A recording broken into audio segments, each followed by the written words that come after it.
Welcome to Oselux Omni Media. We are honored to have Professor Patrick with us today, who will provide us with valuable insights on Oselux global education. We hope that our esteemed audience will find this interview engaging and informative. My name is Janet EZEPUE. I'd like to extend a warm welcome to Professor Patrick. To begin, would you kindly introduce yourself, sir? Okay, thank you very much. I am Professor Patrick Oseloka EZEPUE. I am the founder and Director of Research and Enterprise Development at Oselux Global Education. Thank you very much. Thank you, sir. Okay, sir, I'll start by asking you a series of questions. The first question will be, can you please summarize the rationales and the historical development of Oselux global education? Yes, a bit of a tall ask to summarize, this, but I will make an attempt. Sometime in 2003, when I was lecturing in the university in UK here, a colleague of mine were sharing office, and as young lecturers, not necessarily young in terms of age, but new lecturers to the institution, there was a lot of teaching to do, a lot of other activities, including research to do, and travels and conferences.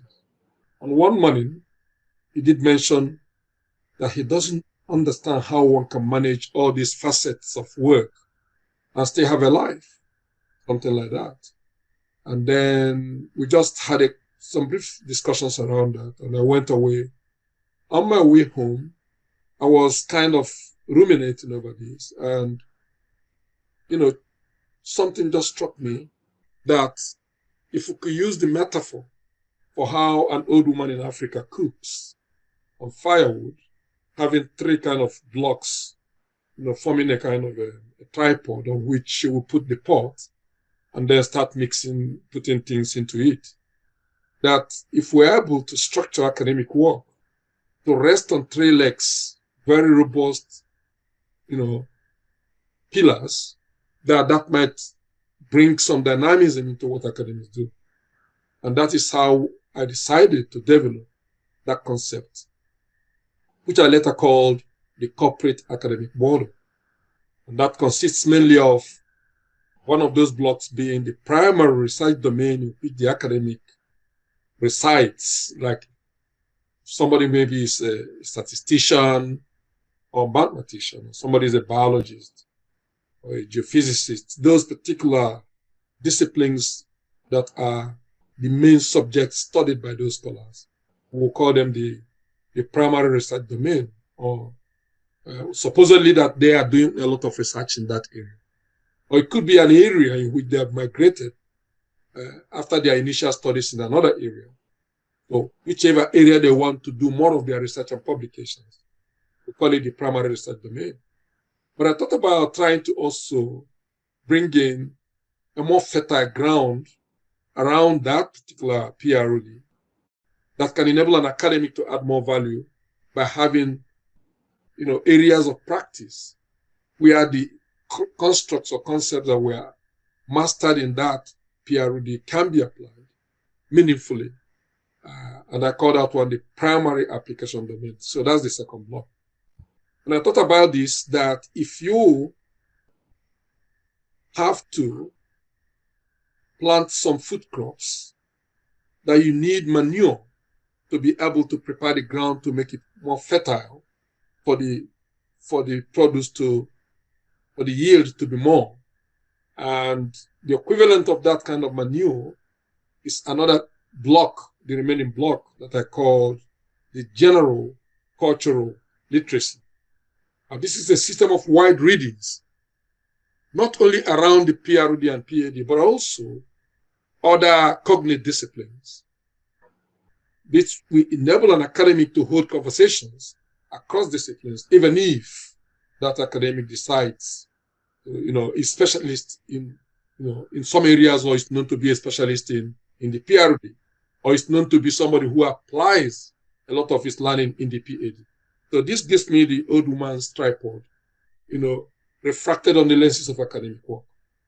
But the business of trying to now see how that can simplify the work of an academic, as complained by my colleague, needed further development.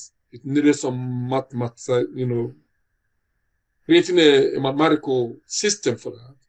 And so that we can handle some parameters and begin to see how the model can actually support academics. And that, was developed in a series of papers, read in conferences, and so on and so forth. So that is the beginning.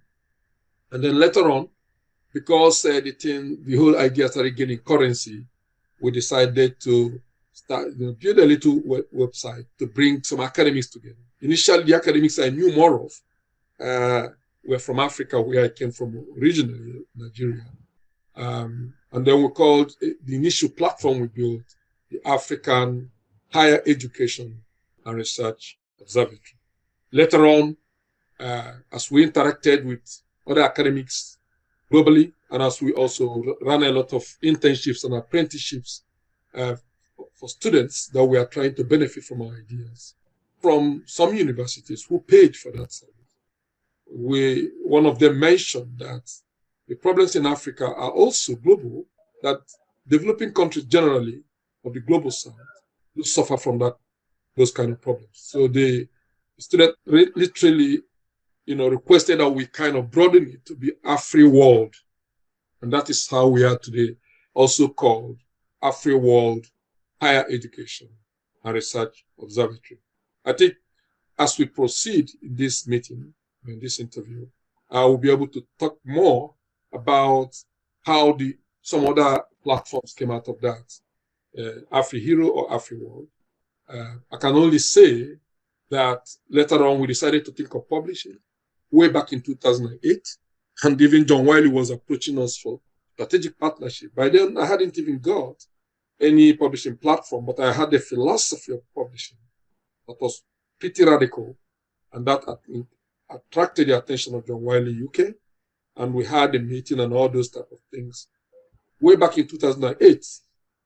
I'm happy to say today that publishing firm is now on, and it's called Afri World Publishing.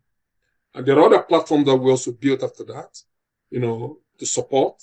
We thought about mobilizing understandings about a different nature of research enterprise, which is the corporate academic model of research.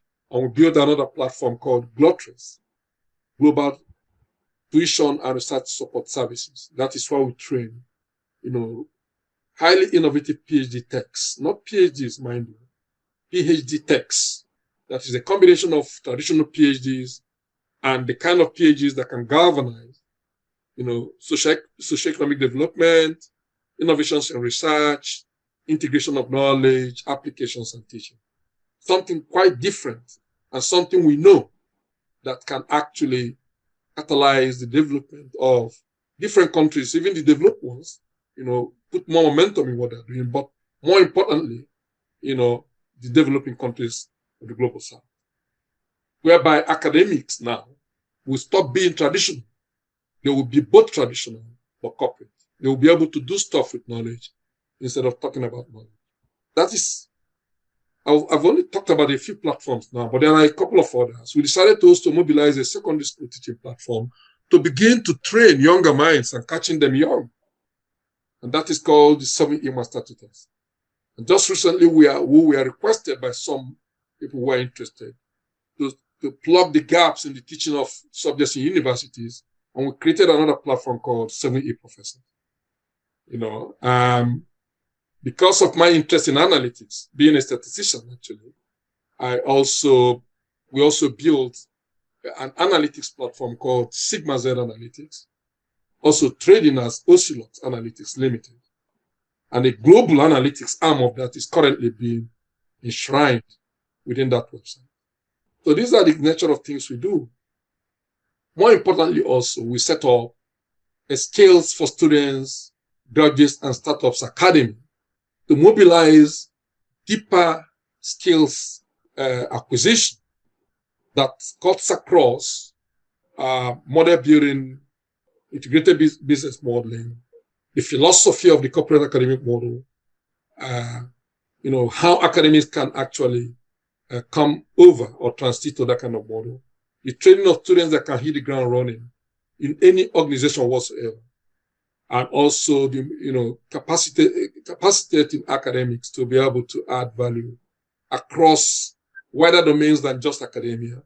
And that is what we call the global helix, quadruple helix. That's academia, industry,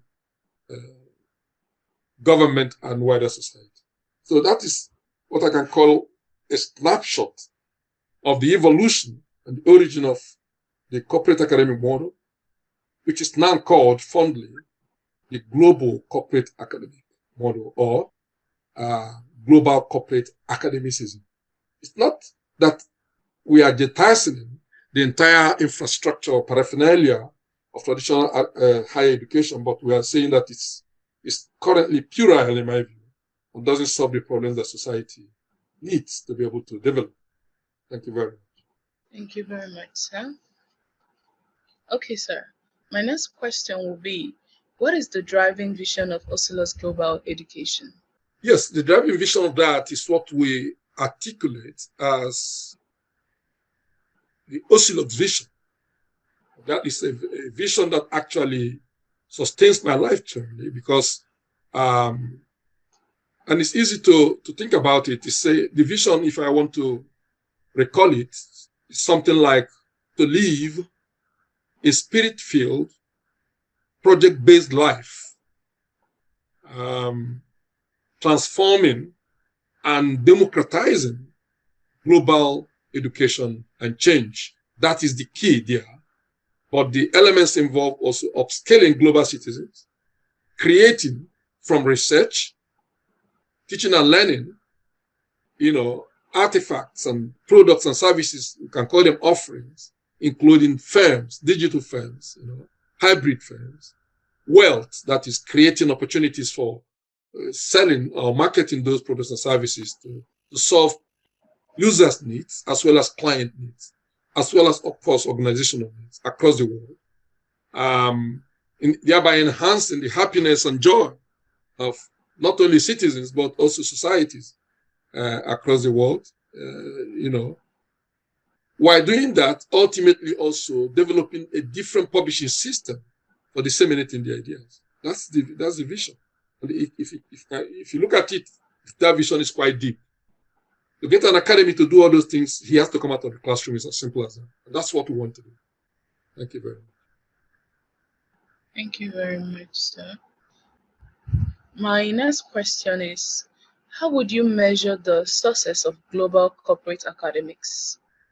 Well, I can think broadly in this case, because in as much as we are saying that there is a common spine that ties corporate academies together, or global corporate academies together, which is the corporate academic model, the one I talked about, instituting, developing the meta-mathematics of it all, reading it in conferences, creating evidence base for proving that it's powerful enough. But I can say that to succeed as a global corporate academy requires that you still do everything traditional academies do, but even much better than they do it. I'll give you a simple example. You're going to be able to publish, for instance, but your publishing is not just to be promoted. Your publishing must go beyond being promoted, because corporate academics are problem solvers. They're actually rainmakers in organizations. These are guys that can push a lot of ideas. They're not just satisfied by coming to talk about what they know, but really to do stuff with knowledge. For that purpose, for instance, if a traditional academy publishes 200 papers, for instance, to be a professor, a global corporate academy can do 400 easily. But that's not a number that's of interest. It is the power of each of those papers. What is in it? What nature of problems does it solve? What manner of contributions to learning does it bequeath to the world? For instance, there are about 3 standard, criteria for excellence in academic work that most journal houses use in the world. In corporate academic publishing, we have 7 standards. Those standards are deep. They cover much wider spectrum from adding value to society. And then recently, because of the research we've been doing on the model, we've come to about 31 different specific contributions to knowledge. So if traditional academics know only about 3 to 5 at most, the global corporate academic can mobilize 31 contributions to knowledge almost instantly. And that is the difference. Third guys, you only need few of them to completely lift a country out of poverty. And it's not a white claim. So that's one of the measures of success. Impact in society across the cure helix. That is across academia, across industry sectors, government departments, and wider society. Wider society can involve communities, towns, zones in a country, and so on and so forth. Villages, depending on the nature of on the field and the nature of knowledge production in that field. So the other thing I'm reluctant to talk about, but I need to say that corporate academic are fairly, very, extremely financially comfortable guys. Because, I mean, all the things they produce, one way or the other, give them some money to put in the pocket. But they don't work for the money, but the money just follows the quality of what they do. So these are guys that don't need salaries. It's a matter of, if you want to know about it. And I think that people have needs in the world to solve financially. That is, again, an important thing. It's shocking to me that, tens of thousands of academics in a country like Nigeria, like, Africa, are waiting for salaries 9 to 5. It's not that that is bad, but because of that, what I call dubious incentivization, they do not, catalyze the knowledge they have across this wider sphere. And actually, that explains why the African continent, especially sub-Saharan Africa, still remains underdeveloped after many countries in that continent secured their independence. In the case of Nigeria, more than 60 years ago. So there are other elements of, success. For instance, a well-trained global corporate academic can mobilize 1,000 papers over maybe a period of 10 years. But each of those papers or publications, I'm not just talking about papers, publications, superbooks. For instance, a corporate academic writes a superbook, but a traditional academic normally writes an academic book, a textbook. A superbook is a different kind of animal altogether. And you need to be soaked in the precepts of global corporate academicism to write that kind of book. A book that's a cathedral of knowledge that can move the people that read them into action straight away. So it's not an easy deal. I think I may have actually covered what I mean. Okay.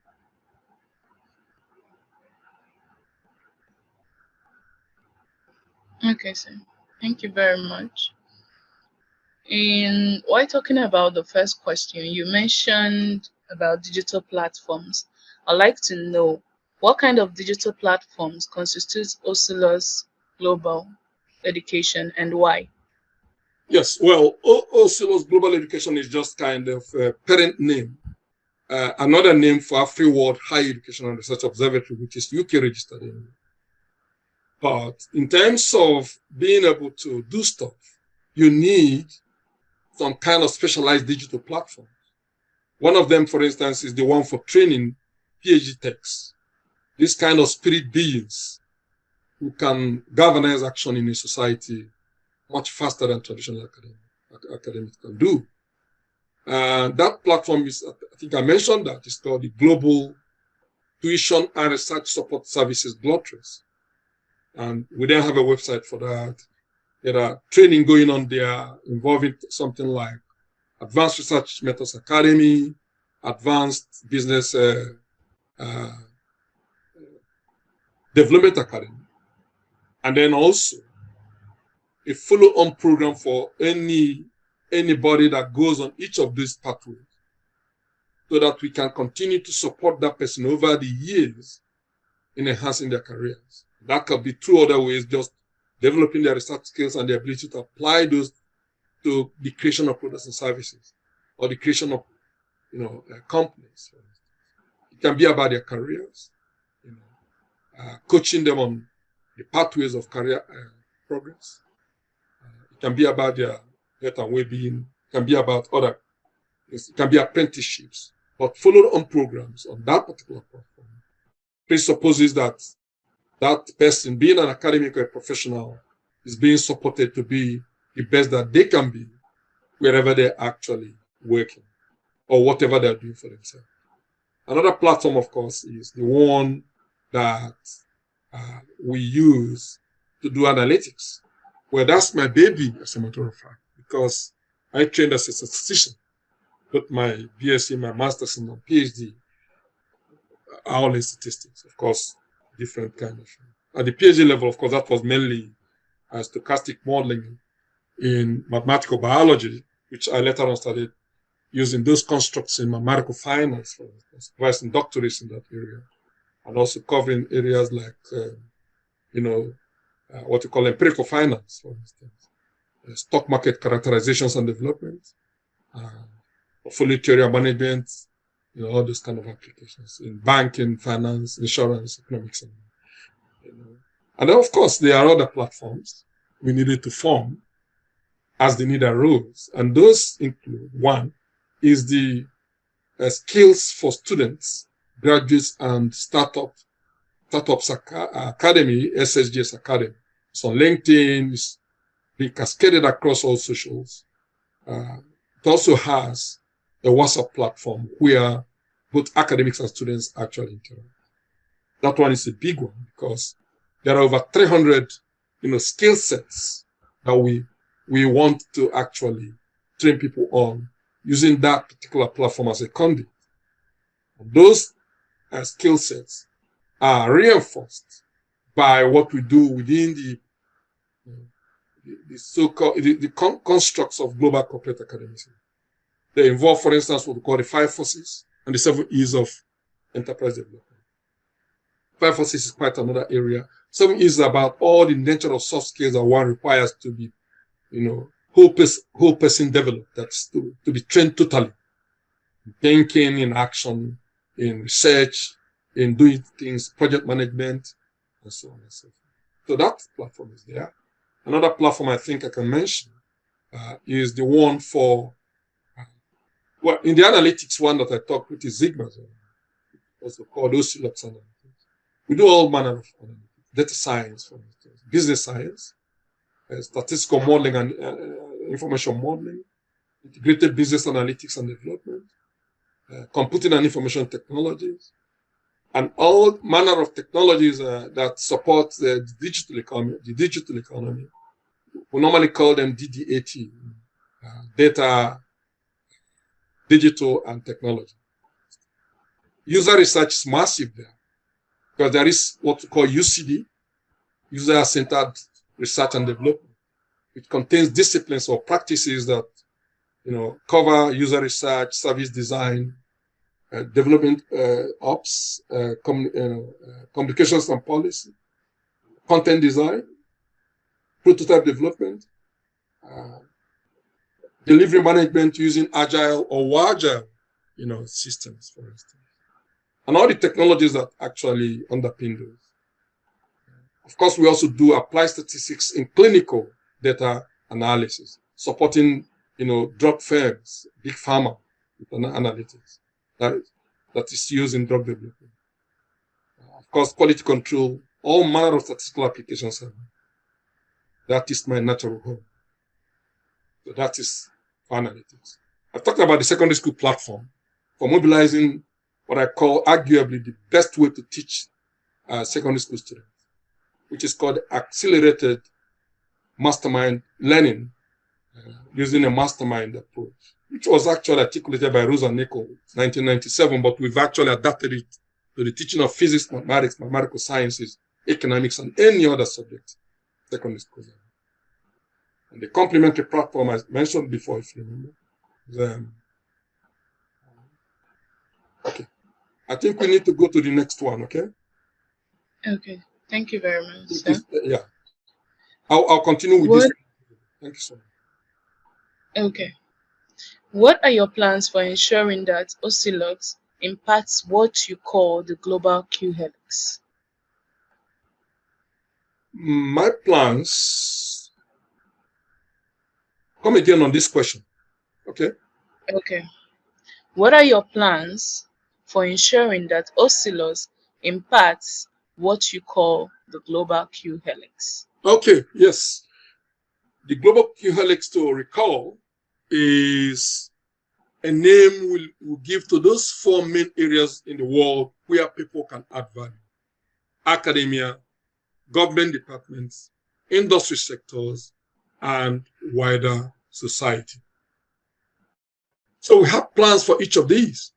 In academia, for instance, our plans involve implementing that Oselux vision in a way that the academics themselves are top of the food chain in excellence and impact of their work. And we're looking at it from the purview of another four areas that we call the core university business or core higher education business, and that those involve the research, integration of knowledge, applications, and teaching. You can also call it the scholarship of teaching anyway. We know what people do in research, They investigate phenomena, isn't it, to understand what is going on. That is, knowledge for knowledge sake is still important. Understanding how nature works, how things, happen. Okay. Just like you do in theoretical physics or physics to understand the universe and origin and, nature of the universe. But also in the real world, how things work. Okay, fair enough. That's reason. But integration of knowledge is the capacity, isn't it, to bring knowledge bases together in a way that can resolve challenging problems better than if people are actually only focusing on their primary research domains. And then the other one is applications, being able to apply the knowledge. And then, of course, the teaching of whatever has happened. And my contention today is that I don't think that traditional academics are good enough in the IOK, the integration of knowledge. They don't integrate knowledge properly. And it's not that they don't have the capacity to do that, to be honest, but it is because they are wrongly incentivized. That is, they are dubiously incentivized. That's my language sometimes. Because if they are told that, you just need to publish in this tiny area to be a professor, that's what they do. Okay? But I don't think that should be the priorities of the professorate in higher education. It shouldn't be that way. You can still publish while you are doing your discipline, producing stuff from it. And for you to produce stuff that actually satisfies the needs of users and clients, organizations, you're going to have to integrate knowledge. There's no way about it. It does not make you less an expert in what you know, but you are compelled to ask questions about the connections amongst disciplines. You must do that.